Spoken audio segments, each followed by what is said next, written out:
The wind carried the smell of ash across the black sands of Iwo Jima. A young Marine stood still for a moment, boots buried in the volcanic grit, listening to a silence that felt heavier than the battle itself. Above him, the distant hum of B-29 bombers drifted toward Japan, tracing a path that would soon shape the fate of an entire nation. In that quiet pause, the Pacific War was no longer just a clash of empires. It was a struggle measured in inches of shoreline, in steel twisted by fire, and in the lives of men who fought on islands few Americans had ever heard of. Yet this war had not begun here. It began with a shockwave at Pearl Harbor when the Pacific erupted into a global battlefield. From that moment on, World War II in the Pacific became a contest of endurance, strategy, and sacrifice unlike anything the modern world had seen. Aircraft carriers replaced battleships as rulers of the ocean. Soldiers bled on beaches and in jungles that swallowed entire divisions. Civilians paid a price too devastating to fathom. As we retrace this brutal path from Pearl Harbor to Hiroshima and Nagasaki, one question lingers. Could any decision have changed the cost of victory in the Pacific War? The road to the Pacific War did not begin with an explosion. It began with pressure building over years, in boardrooms, embassies, and war councils across Asia. Japan, already fighting in Manchuria and deep inside China, was driven by a relentless hunger for oil, rubber, and steel. Its leaders believed that survival demanded expansion, and that the Western powers stood in the way. As Japan tightened its grip on the region, the United States answered with sanctions, then an oil embargo that threatened to suffocate the empire's war machine. For Tokyo's military leadership, the American presence in the Pacific felt like a blade pressed against the throat. By 1940, that tension hardened into strategy. The United States had moved its Pacific Fleet to Pearl Harbor, hoping to deter aggression. Instead, for Admiral Isoroku Yamamoto, it presented a target. He understood America's industrial strength, its ability to recover quickly, and he feared a drawn-out conflict. To Japan's high command, only a sudden, crippling blow could buy the time they needed to conquer the Philippines, Southeast Asia, and the resource-rich islands to the south. And so the plan for the Pearl Harbor attack quietly took shape. Just before dawn, on the 7th of December 1941, 6 Japanese carriers turned into the wind north of Hawaii. Below deck, pilots waited beside their planes, listening to the engines warm. Dive bombers, torpedo aircraft, and fighters lifted from the decks in waves, carried by the rising sun toward the still sleeping naval base. At 7:48 a.m., the first bombs fell. Battleships moored neatly along Ford Island became firestorms within minutes. The coded report crackled back to command. Tora, Tora, Tora. The surprise was complete. Smoke rolled over the harbor, blotting out the sky. Sailors trapped below deck fought rising water and flames. A total of 8 American battleships were hit. 5 sunk, 3 badly damaged. Airfields at Hickam and Wheeler burned, their planes destroyed on the ground. More than 2,400 Americans died in the span of a few hours. The Pacific War, now fully ignited, had entered a phase from which none of the combatants could turn back. Yet even amid the devastation, a critical truth emerged. The American aircraft carriers, the future lifeblood of naval strategy, were not in port. Their survival, accidental though it was, would shape every major battle to come, from the Coral Sea to the Battle of Midway. As Japan expanded rapidly across Asia and the Pacific, Hong Kong, Singapore, the Philippines, Indonesia, American forces reeled. General Douglas MacArthur, force from the Philippines, vowed, "I shall return," leaving behind soldiers who would suffer unimaginable hardship. The psychological impact on the United States was profound. A nation attacked without warning now faced a bitter, sprawling conflict across thousands of miles of ocean. But even in those dark early months, resolve hardened. The United States began to rebuild, to decode enemy communications, and to prepare counterstrikes. The struggle for dominance in World War II in the Pacific had only begun, and the cost would be measured not just in victories, but in the bloodshed on beaches and in the jungles ahead. By the spring of 1942, the Pacific War had become a vast and shifting battleground.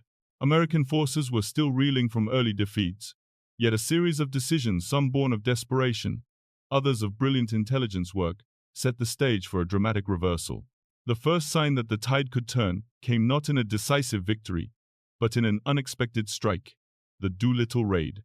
16 B-25 bombers, never designed to fly from an aircraft carrier, lifted off from the USS Hornet and roared toward Tokyo. Their bombs caused limited physical damage, but they shattered the illusion of Japan's safety and forced its leaders to reconsider their defenses. A psychological rupture had begun, but the true shift came over open water. In May 1942, American and Japanese carriers clashed in the Coral Sea. It was the first naval battle in history in which the opposing fleets never saw each other. Aircraft, not battleships, carried the weight of strategy. Though the United States lost the carrier Lexington and saw the Yorktown damaged, Japan's advance toward New Guinea was halted. For the first time, the expansion of the empire met resistance, and American codebreakers were now listening. What followed was one of the most consequential moments in World War II in the Pacific, the Battle of Midway. Having cracked key elements of Japanese communications, U.S. intelligence learned of a planned assault on Midway Atoll. Admiral Chester Nimitz laid a trap. While Japan moved to lure the American carriers into destruction, the U.S.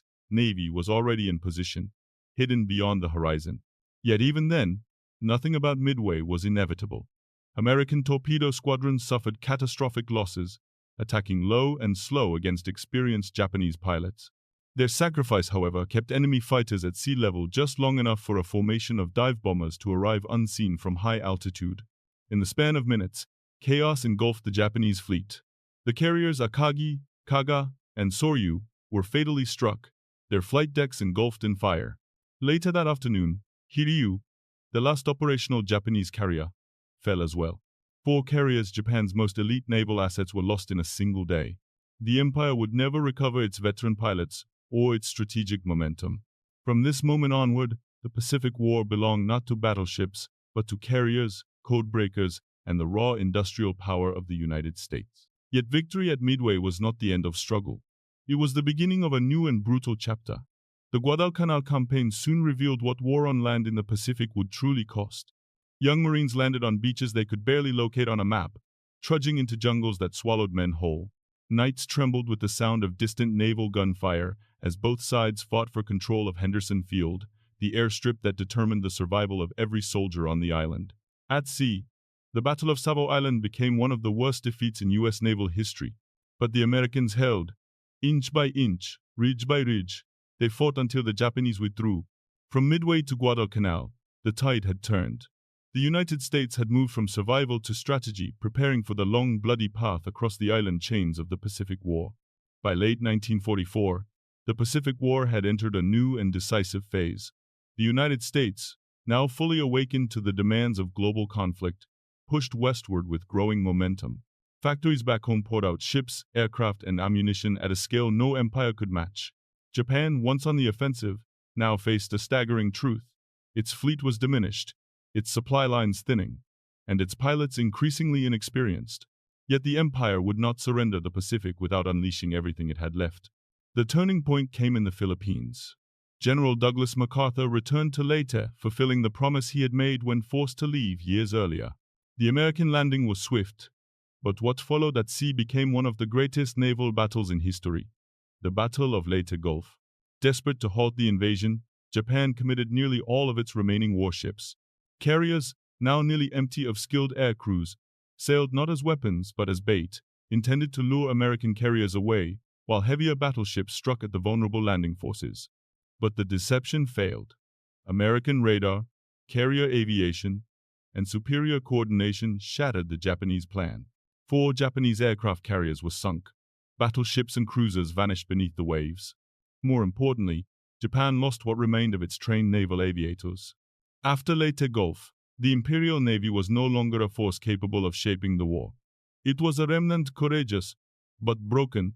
As the empire's options narrowed, a new and haunting tactic emerged: kamikaze attacks. Young pilots, many with only minimal training, were ordered to fly their aircraft directly into American ships. They wrote farewell letters, folded their headbands, and launched into skies they would never return from. For American sailors, the sight of a kamikaze diving through smoke was unforgettable, a streak of resolve and tragedy intertwined. More than 2,000 such attacks would follow. Some found their targets, igniting the decks of carriers like the Bunker Hill and Enterprise. But while kamikaze missions inflicted terrible damage, they could not change the strategic tide. They were acts of sacrifice, born from desperation. Ahead lay 2 of the bloodiest battles of World War II in the Pacific. First was Iwo Jima, a small volcanic island holding an airfield that American B-29 bombers desperately needed. The United States bombarded the island for days, but the Japanese had disappeared underground. General Tadamichi Kuribayashi had engineered a labyrinth of tunnels, bunkers, and hidden firing positions. When the Marines landed on the 19th of February 1945, they met no resistance on the beach, only to face a devastating ambush inland. Every ridge had to be taken by hand. Every bunker demanded a fight. The iconic flag raising atop Mount Suribachi lifted morale across the United States. Yet even that moment of triumph came steeped in loss. Many of the men in the famous photograph would not survive the battle. Then came Okinawa, the last and largest battle of the Pacific War. For 3 months, American forces fought through rain, mud, and fortified ridges. Kamikaze waves crashed into the fleet offshore, while on land, soldiers and civilians were trapped in a nightmare. More than a third of Okinawa's population perished. Children acted as messengers, elderly civilians sought shelter in caves, and thousands took their own lives under the weight of fear and propaganda. American losses were devastating as well. Nearly 12,000 killed. By the time Okinawa fell, both armies were exhausted. Japan was isolated, its navy wrecked, its cities vulnerable. The cost had been enormous, and the final decision that would end the Pacific War was now approaching. For the United States, the Pacific War was never fought in isolation. It unfolded alongside another colossal struggle in Europe, forcing American leaders to balance resources between two continents. The national strategy, known as Germany First, directed the bulk of industrial and military strength toward defeating Hitler. Yet, even under this constraint, the United States achieved a remarkable feat, building enough ships, aircraft, and ammunition to sustain 2 full-scale wars simultaneously. American shipyards produced a new generation of aircraft carriers at a pace no nation in history had matched. These floating airfields transformed World War II in the Pacific, projecting power across thousands of miles of open ocean. Intelligence, too, reshaped the conflict. American codebreakers penetrated Japanese communications, unraveling plans that once would have remained hidden behind the empire's disciplined secrecy. This invisible advantage made Midway possible. It safeguarded convoys, exposed ambushes, and blunted Japan's ability to strike without warning. When historians speak of the turning points of the Pacific War, they mention dive bombers and carriers, but the quiet rooms where cryptanalysts worked mattered just as deeply. Globally, the Pacific War altered alliances and expectations. The British Empire, weakened by years of conflict, struggled to defend its territories in Asia. European colonial holdings that had seemed immovable collapsed quickly under Japan's advance. China, already bleeding from years of invasion, became a vast and brutal land battlefield parallel to the island campaigns. And the Soviet Union watched from the north, waiting for the moment agreed upon at Yalta to strike. When that moment came in August 1945, the Red Army smashed through Japanese forces in Manchuria with overwhelming force, helping push the empire toward the brink of collapse. In the United States, public sentiment evolved with each new battle. The victory at Midway brought hope. The horrors of Tarawa and Saipan awakened the nation to the cost of crushing fanatic resistance. Okinawa, with its staggering casualties, sparked a grim question in Washington. If a single island demanded so much blood, what would an invasion of the Japanese home islands require? Military planners estimated losses that could reach into the hundreds of thousands. It was in this context, strategic pressure, industrial might, intelligence breakthroughs, and fear of an even greater catastrophe that President Harry Truman made the decision that would shape the final chapter of the Pacific War. The United States now possessed a weapon capable of ending the conflict in a single stroke. Whether the world was ready for it was another question entirely. When the smoke settled over Okinawa and the casualty lists reached Washington, one truth became impossible to ignore. The Pacific War had become a struggle beyond anything the world had imagined in 1941. Cities lay in ruins. Fleets were sunk. Entire populations had been shattered by fear, propaganda, and hunger. Yet Japan still refused to surrender. The weight of that reality shaped the final decisions of the war. In early August 1945, the United States revealed a new kind of power. The atomic bombing of Hiroshima and Nagasaki delivered devastation on a scale that defied comprehension. In minutes, 2 cities were reduced to ash. Tens of thousands died instantly, and many more in the weeks that followed. Days later, the Soviet Union stormed into Manchuria, breaking the last line of Japan's continental defenses. Confronted with overwhelming destruction and an untenable future, Japan accepted the terms of surrender.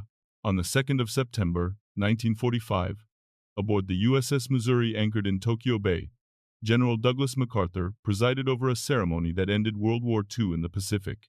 The deck was silent except for the rustle of documents and the low murmur of witnesses. It was not a moment of triumph in the traditional sense. It was a moment heavy with the memory of every battle from Pearl Harbor to Midway, Guadalcanal, Iwo Jima, and Okinawa.